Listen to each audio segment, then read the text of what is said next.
பாட்டே ம். ஒரு அழகா இருக்கும். இப்ப பார்த்தீங்கன்னா, இந்த மலர்ன்னு சொல்லியே பெண்களை மலர்ன்னு சொல்லி பல பாடல்கள் இருக்கு. அ அது மாரி பாட்டு வேற பாட்டு சொல்லுங்க நீங்க. மலர்கள் என்று இருக்கக்கூடிய பாடல்கள்.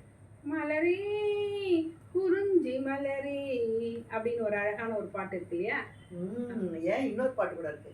மல்லிகை என் மன்னன் மயங்கும் பொன்னான மலர் அல்லவா. அப்படியே அழகா ரோஜா பாடுவாங்க பாருங்க.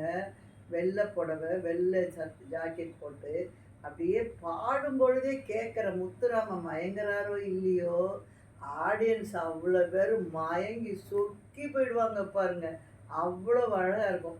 இந்த பாட்ட கேட்ட பிறகு எந்த கணவனாவது சாயந்தரம் மல்லிப்பூ இல்லாம மனைவி பார்க்க போக மாட்டாங்கன்றது நிச்சயம். அந்த அளவுக்கு அந்த மல்லிப்பூவுக்கு அவ்வளோ ஒரு வாசனை இருக்குன்னு அவங்க மட்டும் சொல்லல. அத பார்க்குறவங்களும் உணர்வாங்க. அவ்வளவு அழகா இருக்கும் பாருங்க. இயல்பான ஒரு நடிப்பு.